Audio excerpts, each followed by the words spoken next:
Bonsoir à tous et bienvenue dans votre émission Lundi Sport. Ce soir, on parle football, mais pas que. Sommaire. Durant ce mois de juillet 2021, les assises du football calédonien ont eu lieu dans tout le pays, parrainées par Christian Karembeu, champion du monde de 1998. Samedi, à Nouméa a eu lieu la synthèse de ce travail aux îles, en province nord et en province sud. 4 thèmes ont rythmé ces discussions. Nous les développerons avec Marcel Hounin, deuxième vice-président de la Fédération calédonienne de football, qui nous donnera des éléments de réponse de cette synthèse. Grosse page concernant les Jeux Olympiques dans ces Cagous d'ailleurs, avec une première médaille olympique individuelle. Cagou, elle est pour Thomas Goyard en planche à voile. Stéphanie Marlier viendra sur ce plateau tout nous expliquer. Autre Calédonien au JO, c'est Laurent Caléja, coach de Teddy Riner et de Roman Dico. Le Calédonien les a emmenés au bout des épreuves individuelles et par équipe. Résultat, 2 médailles chacun. Enfin, on quitte les JO pour parler de rugby à 13. La Calédonienne Aude Goubayrat est sélectionnée pour le stage de l'équipe de France fin août en vue de la Coupe du Monde de fin d'année. Une super nouvelle pour elle. Du football ensuite avec le transfert de Georges Gop-Fénépège. Nouveau challenge pour le Cagou qui s'engage avec un club de National 1. Et bien sûr, on se quittera avec un petit défi. Steph nous réserve un beau défi. Elle nous mettra à l'épreuve avec des jeux de mots spécial football. Bonjour à tous et bonjour Marcel. Alors avant de rentrer dans les détails des discussions et de la synthèse des assises, j'aimerais qu'on écoute ensemble un mot de Christian Karembeu, le parrain justement de ces assises. Quand je parle de foot, je parle d'un ensemble et aujourd'hui, les filles comme les garçons se doivent d'avoir une organisation pour qu'elles puissent évoluer et surtout, prendre leur chemin, pas seulement rester en Océanie, mais aller au-delà et jouer des Coupes du Monde, des tournois internationaux. C'est le but de ces assises, Marcel, de donner la parole à tout le monde pour pouvoir emmener les Calédoniens au plus haut niveau. Comment s'est déroulé ce mois de discussion ? Il faut savoir qu'on a parcouru l'ensemble du territoire. Ça a commencé par Marais et on a fini le samedi 17 en province du sud. Là. L'important de ces échanges, c'est de redonner la parole au club qui sont les membres fondateurs et puis l'existence de la fédération. Et se rapprocher d'eux pour aller au plus proche de leurs problématiques et pouvoir proposer des solutions inhérentes à leurs recommandations. D'accord, alors justement, il y a des projets qui ont été trouvés à chaque fois, des projets qui vont être mis en œuvre, c'est ça ? Alors la démarche, c'était une démarche qui s'est voulue inclusive et prospective, dans le sens où beaucoup de théories ou beaucoup des états des lieux ont été faits dans le passé, mais qui n'aboutit bien souvent à un plan stratégique, donc des projets qui sont proposés. Alors qu'aujourd'hui, c'est plutôt, on part d'une problématique citée et on propose via des fiches projets que ce projet se mette en réalisation et on fait des évaluations par l'intermédiaire d'un comité de pilotage. Et l'objet de cette synthèse, c'est de pouvoir faire une déclaration commune avec l'ensemble des partenaires, que ce soit politiques, coutumières, socio-professionnelles et les clubs, afin que ces projets puissent se réaliser sur les 4 ans de mandature. D'accord, donc c'est ça, vous avez une feuille de route et du coup vous vous donnez 4 ans pour réaliser les projets qui ont été mis sur papier ?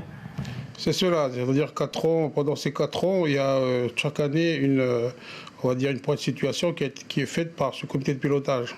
Ce comité de pilotage, il englobe l'ensemble, des comités, des districts, des clubs, mais aussi de la fédération et des socioprofessionnels et des institutions. Ce qui permet de pouvoir faire un maillage sur l'ensemble du territoire, mais aussi de voir que l'ensemble des problématiques, même s'ils sont, ils diffèrent d'une région à l'autre, mais les problématiques, qui sont souvent citées, ce sont des problématiques qui englobent, par exemple, le transport, qui est identique aux 2 comités. Mais ça fait partie de ce qu'on appelle ça des projets structurants, dans lesquels les collectivités, donc nos décideurs politiques, ont un levier à pouvoir proposer comme solution. Okay. On en parlera plus en détail et on va en parler d'ailleurs. Premier thème de ces assises, la gouvernance, les moyens. Marcel, est-ce que la forme de gouvernance actuelle reste la bonne manière de gérer le football ici en Calédonie ? Ce qui a été demandé au club, c'est de donner leur avis sur cette, on va dire, la gouvernance actuelle. La gouvernance actuelle, donc, il y a qu'au Nord où il y a une demande, une représentation des clubs soit plus présente, comme il se faisait auparavant. Par exemple, dans les îles, c'est beaucoup plus la communication qui a été citée. Comment on communique entre les différents strates de la fédération, du club jusqu'à la fédération. Mais c'est ce que je disais tout à l'heure en aparté, c'est que le point le plus important pour nous, c'est les échanges. C'est-à-dire qu'à un moment donné, les clubs s'expriment et que la fédération vienne à leur rencontre. D'accord. C'est un bon moyen d'y arriver. Justement, au niveau des moyens, est-ce que la Calédonie a les moyens de ses ambitions ? La Calédonie, mais il faut savoir que la fédération, elle est affiliée à la FIFA depuis 17 ans. Donc sans cette affiliation, elle ne pourrait pas proposer des projets d'envergure pays. Et justement, avoir l'intermédiaire du soutien qu'on a reçu de la FIFA, de la 3F, mais de l'OFC, ça permet de pouvoir mutualiser les moyens et réduire les coûts qu'on solliciterait auprès de nos institutions. Alors justement, des coûts, on va en parler, et on en a parlé dans le JT, et tu en as parlé juste avant, les transports, c'est un réel problème pour bon nombre de clubs. On l'a vu avec ce sujet sur Young Sport, dans le JT. Qu'est-ce qui est ressorti de la synthèse justement concernant cette problématique des transports ? Quels sont les projets qui vont être mis en place et les solutions ? Les projets qui ont été proposés, c'est d'abord d'une part de rencontrer déjà la compagnie calédonienne domestique, pour pouvoir avec elle, pour avoir un tarif, on va dire, pas réduit, mais un tarif attractif pour pouvoir permettre ces différents déplacements. Il faut savoir qu'avant de les rencontrer, la fédération a fait un prévisionnel des coûts, donc ça se chiffre à plus de 70 millions par an sur les déplacements des clubs. Donc à partir de là, la convention qui a été signée avec la compagnie aérienne donc a permis de réduire de 3 000 francs le coût d'un billet. Mais on peut encore aller loin, et on doit encore aller loin avec l'appui de nos politiques, en proposant un tarif sportif, comme ça s'est fait sur les continuités pays, donc un tarif sportif, mais ça va faire l'objet de ce suivi par ce groupe de pilotage. D'accord. On l'a vu aussi, la problématique de Young Sport, c'est qu'il doit se déplacer tout le temps parce que son stade n'est pas homologué. Est-ce qu'il y a des aides qui vont être faites dans ce sens pour Young Sport ou pour d'autres clubs ?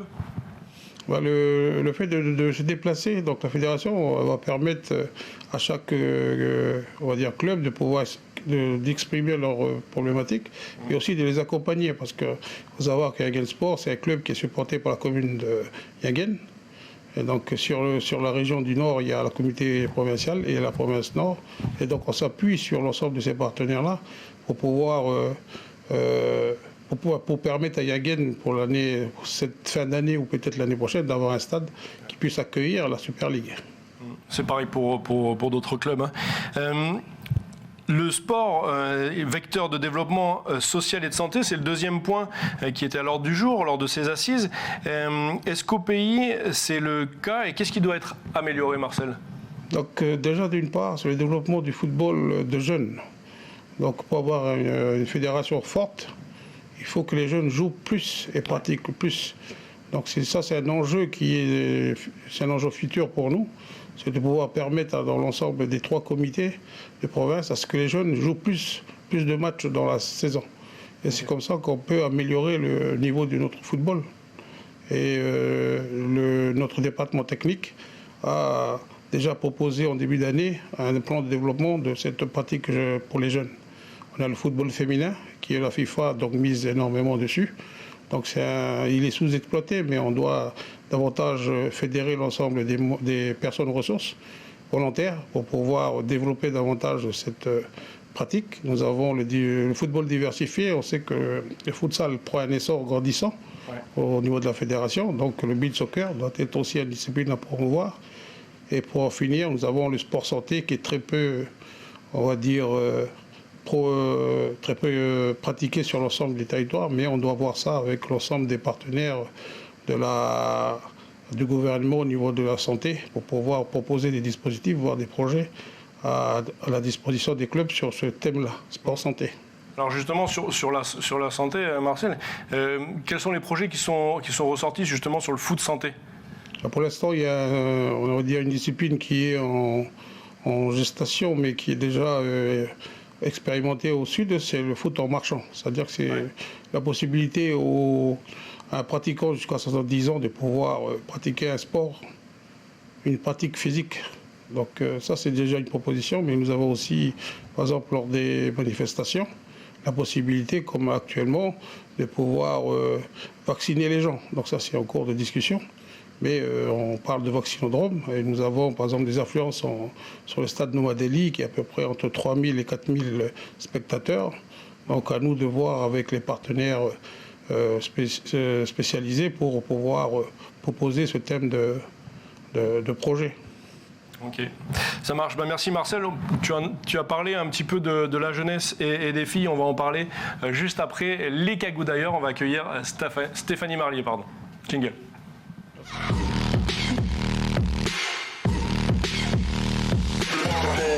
Excuse-moi Steph, j'ai écorché ton nom. Écoute, je retiens. Je ferai la même chose la prochaine fois. Ça marche. Bonsoir, en tout cas. Donc ce soir, l'actualité sportive est très riche. Donc nous parlerons de planche à voile, de judo, mais également de rugby à 13 féminin et de football, comme tu l'as précisé en début de cette émission. Donc on commence avec des nouvelles de nos cagous qui sont aux Jeux Olympiques de Tokyo. Ah voilà, le foot, j'avais oublié. Très important. Donc, très bonne nouvelle pour le véliplanchiste calédonien Thomas Goyard qui a remporté la médaille d'argent au terme de la médaille race samedi dernier. Juste derrière, donc, le néerlandais Kieran Baldo et devant le chinois Konbi. Donc, bien sûr, tu l'as dit, c'est le premier cagou à décrocher une médaille olympique en individuel. Alors, je vous propose qu'on écoute Thomas au micro de nos confrères de France TV Sport. Donc, vous allez voir qu'il était il avait du mal à réaliser justement qu'il était vice-champion olympique, ce qu'on peut comprendre. Donc on l'écoute, tac, voilà, j'avais oublié, voilà. C'est incroyable, je réalise pas trop, je pense que je suis très content évidemment. Après... Ouais, c'est incroyable, je réalise pas trop, je pense que je suis très content évidemment. Après je suis très triste aussi pour Mathia et Piotr parce que c'est des athlètes incroyables qui ont prouvé beaucoup de choses ces derniers temps en plus. Le sport est dur franchement, c'est dur. Et puis je suis content de partager ça avec Charline et beaucoup d'émotions, je pense que ça va retomber tout à l'heure et là je réalise pas encore je crois. Thomas qui ne réalise pas encore et qui reste quand même tout de même très humble vis-à-vis des autres véliplanchistes. Il parle de l'Italien Massia Comboni, qui d'ailleurs a été éliminé, il a été disqualifié par faux départ en fait. Et puis Charline Picon qui elle a été championne olympique aussi à Rio il y a 5 ans. Ouais. Et qui finit médaille d'argent cette année. C'est ça, c'est pas mal. C'est très bien. Alors, on poursuit avec du judo.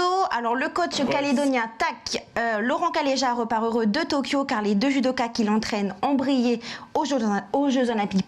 Donc, il s'agit de Roman Diko et Teddy Riner, tous deux médaillés de bronze olympique en individuel. Donc, Roman Diko, c'était en plus de 78 kilos et Teddy Riner en plus de 100 kilos. Si je ne me trompe pas. Donc, mais ce n'est pas fini car les judokas français terminent en beauté les épreuves du judo en décrochant l'or dans une épreuve inscrite pour la première fois au programme olympique. Il s'agit de l'épreuve par équipe mixte. Alors, on va voir l'équipe. Donc là, c'est l'équipe de la finale. Donc, c'est une épreuve, en fait, qui se compose de 3 hommes et 3 femmes. Donc là, tu mets, si je me trompe, donc on a Teddy Riner, on a Roman Diko, on a Clarisse Agbenienou, on a également Sarah Léonie Sizik, Axel Clerget et Guillaume Shane. Bravo. Donc ça, c'est l'équipe de la finale. De la finale, exactement. Il y avait Margot Pinault, il me semble, aussi en demi et d'autres. Ouais. Donc la France monte sur la plus haute marche du podium en battant l'équipe japonaise qui était quand même grande favorite samedi dernier en s'imposant 4-1. Donc c'est un bilan plus que positif pour le Calédonien, donc Laurent Caléja. Je vous propose qu'on l'écoute. C'est parti. Alors, on écoute bien. Bonjour à tous, bonjour à la Calédonie. Juste un petit mot pour vous dire le bilan final des Jeux Olympiques de Tokyo. Ça y est, le judo est terminé. Donc voilà, ma mission aussi se termine, en tous les cas pour ces Jeux Olympiques-là. Je suis un coach ravi très heureux d'avoir passé 4 ans auprès de ces athlètes-là et d'avoir emmené toutes ces médailles-là. Et puis je vais pouvoir aller me reposer sur notre beau caillou. Merci à tous la Calédonie, merci bien pour tous les encouragements que vous m'avez envoyés. Ça fait chaud au cœur. Bye bye à tous. Laurent Glaja qui revient sur le caillou. Avec 4 médailles. Enfin, c'est pas pour lui, c'est pour ses athlètes. Hein. Mais bon, le coach, je pense qu'il joue pour beaucoup aussi. Hein. Exactement. Alors, on poursuit maintenant avec du rugby à 13. Donc on quitte les JO alors. Oui, là on quitte. C'est déjà pas mal. Donc on quitte rugby à 13 à présent avec la Calédonienne Aude Goubaïrat de Toulouse Ovalie qui évolue au poste d'arrière en équipe de France. Donc elle est ici. Et là, elle est là. Donc elle fait partie en fait des 24 joueuses qui ont été retenues pour un stage qui débutera le 23 août prochain et ce jusqu'au 27 novembre. Non, jusqu'au 27 août, pardon, à Bordeaux. Je me suis emmêlé un peu les passes. Voilà, au 27 août à Bordeaux. C'est un stage préparatoire, tu l'as dit, pour la Coupe du Monde 2021 qui devrait se tenir, après il faut avoir par rapport au Covid, hein, en Angleterre du 23 octobre au 27 novembre. D'accord. Enfin, nous terminons avec des nouvelles de Georges Goffin-Épège, d'ailleurs que l'on avait reçu dans l'une de nos émissions, où il était question entre autres de son avenir. Est-ce qu'il allait rester au Mans? Alors, qu'est-ce qu'il fait, Georges? Alors, donc 10 ans après sa carrière professionnelle, notre Cagou se lance un nouveau défi, donc direction le Finistère, donc en Bretagne, où il intègre pendant un an l'US Concarneau en tant qu'attaquant, donc un club de National 1, donc c'est de 3e division. Exactement. Il continue sa carrière professionnelle. Voilà, il continue. Et donc le Une 11e année.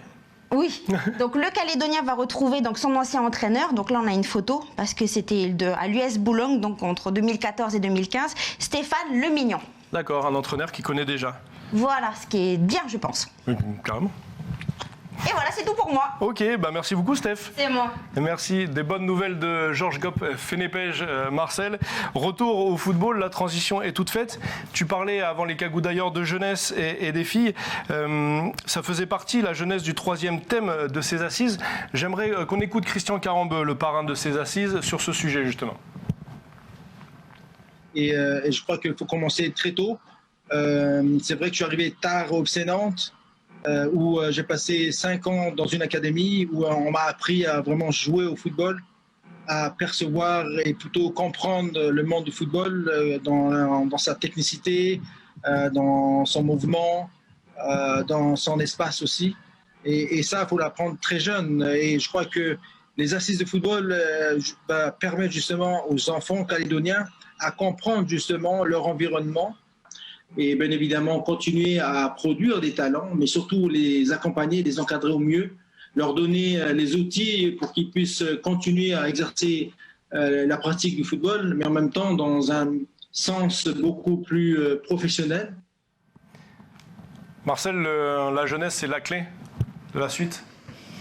C'est l'avenir, on va dire, du pays, dans tous les domaines, mais en particulier dans le football. On sait que la durée de vie d'un footballeur, il est pas très expansible. Donc, ce qui est ressorti, c'est qu'il faut que la fédération, via son département technique, propose le parcours du footballeur calédonien, c'est-à-dire lorsqu'il est en football d'animation jusqu'à les sélections. Donc ça permet aussi de définir le statut du joueur, qui est important aussi pour nous.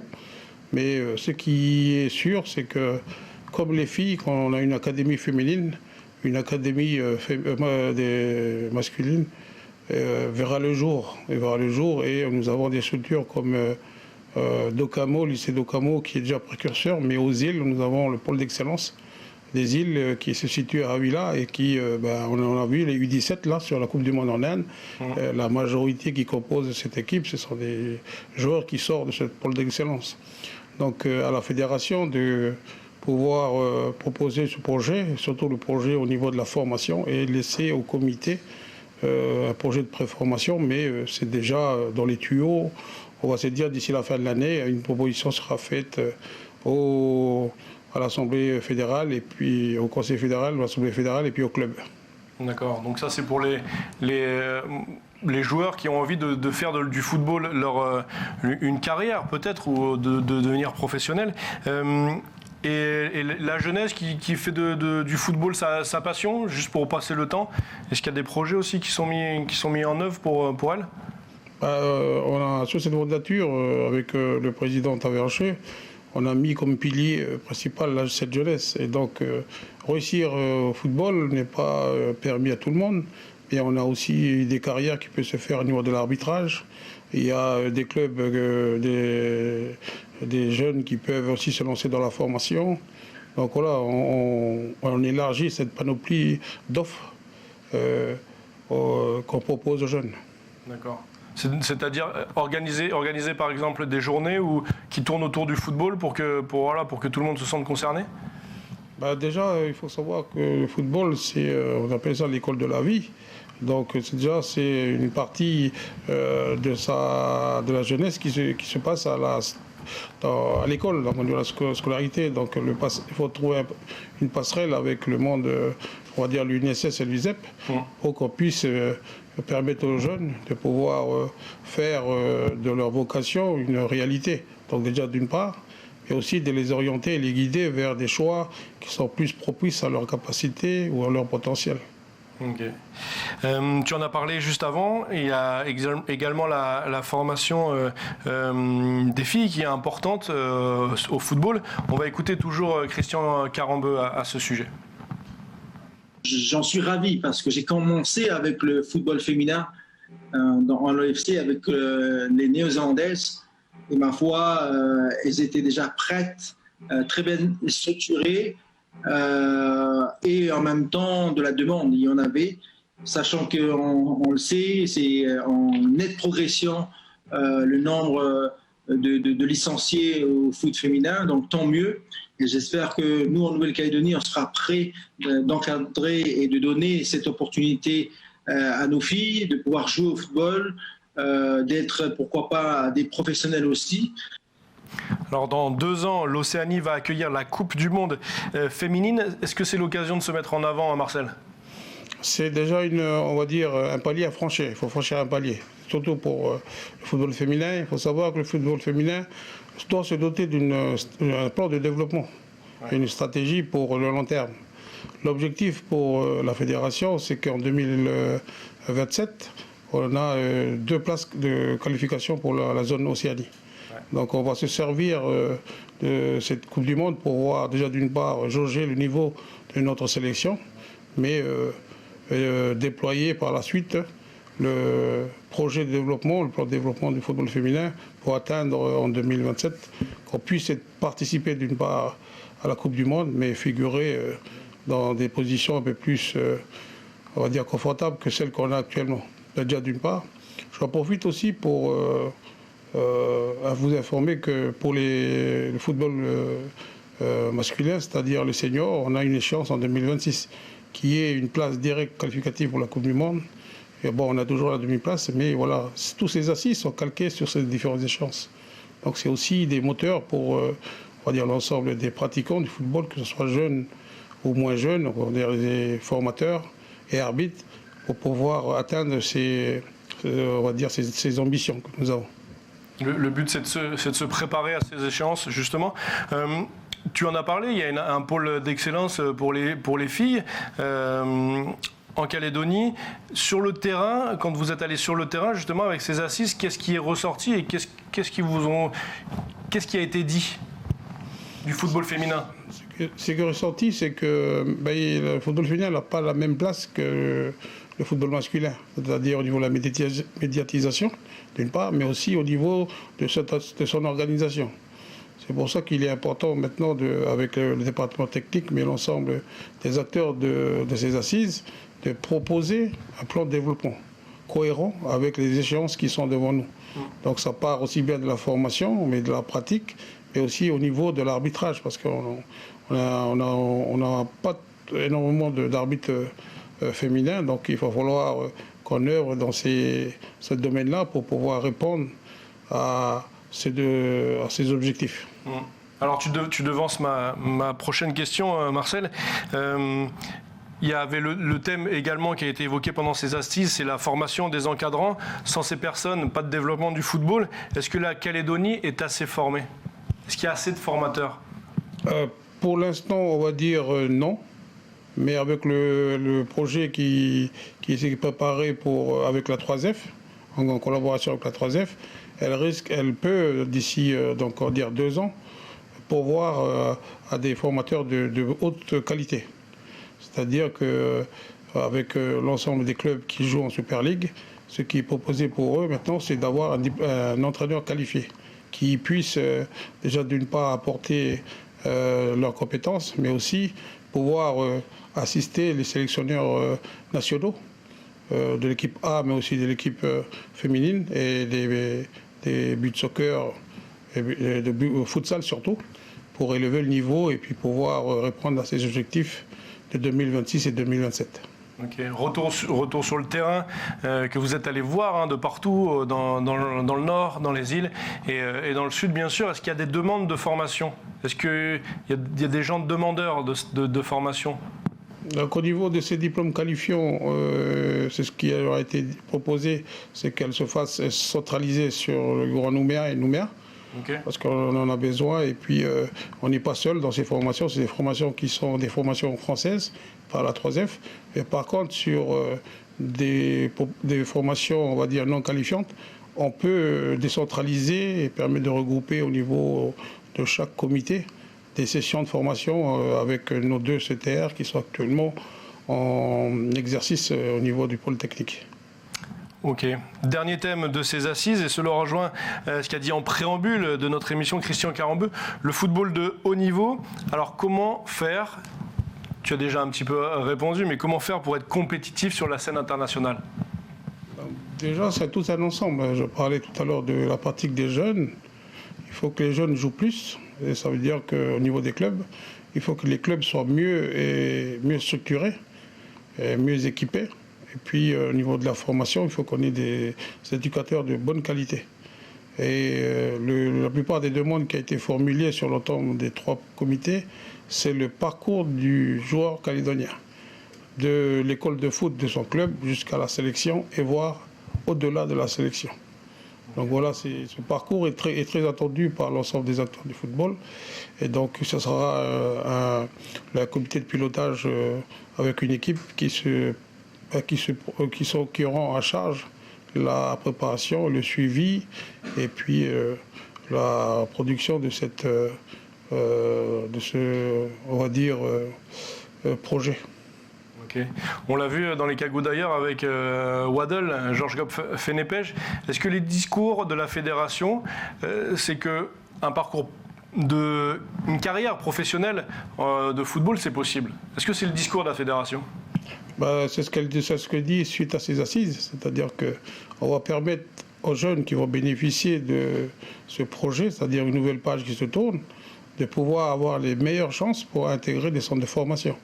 Donc ça veut dire derrière un réseau de partenariat et de conventionnement avec les centres de formation en métropole, mais aussi des agents de joueurs qu'il faut trouver sur la France pour pouvoir aider ces jeunes-là dès qu'ils sont là-bas. On a des réseaux déjà via la Maison de la Calédonie avec des associations qui sont qui sont présentes au niveau des villes. Et maintenant, il faut simplement qu'on arrive à relier tous ces acteurs-là via la fédération, parce que c'est son rôle premier, avec son académie qu'elle va ouvrir d'ici la fin de l'année, peut-être l'année prochaine, l'académie féminin et masculin. Et donc permettre à ces jeunes-là d'avoir des structures qui vont les accompagner au mieux pour intégrer, on va dire, une carrière peut-être semi-professionnelle ou professionnelle comme Waddle et bien d'autres. Et pour les préparer au mieux, parce que Christian le disait, il est arrivé tard au centre de formation du FC Nantes, mais maintenant ça se fait plus tôt. C'est aussi le but de cette organisation?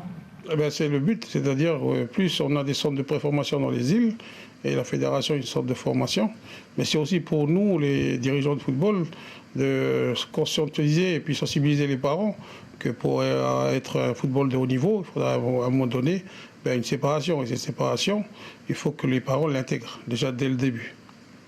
Ok. On a parlé du centre de formation dans les îles.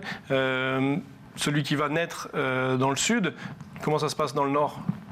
Dans le nord, c'est qu'on va travailler avec le comité déjà provincial nord de football et les districts qui le composent, et voir aussi avec la direction de l'enseignement de la Nouvelle-Calédonie, mais aussi de la province Nord, pour identifier des établissements dans lesquels on peut intégrer ce pôle d'excellence, comme fait sur les îles le collège de Havila. Ok, super. On souhaite en tout cas à ces assises du football d'avoir été les plus productives possibles. Et voilà, le meilleur pour le football calédonien. Marcel, merci beaucoup d'avoir répondu à notre invitation. On ne va pas se quitter comme ça. On va faire un petit jeu avec Stéphanie. Jingle.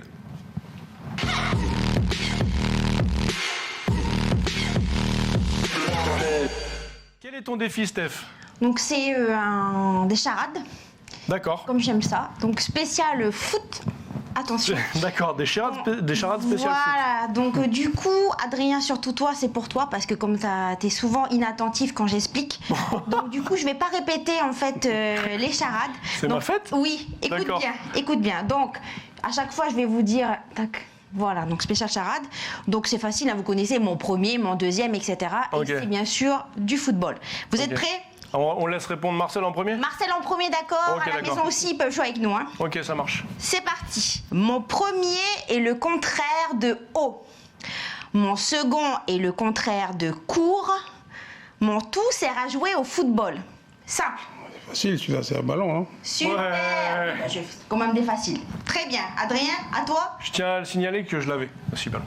Oui, mais on n'a pas besoin de le savoir. D'accord, ok, pardon. Donc, c'est parti.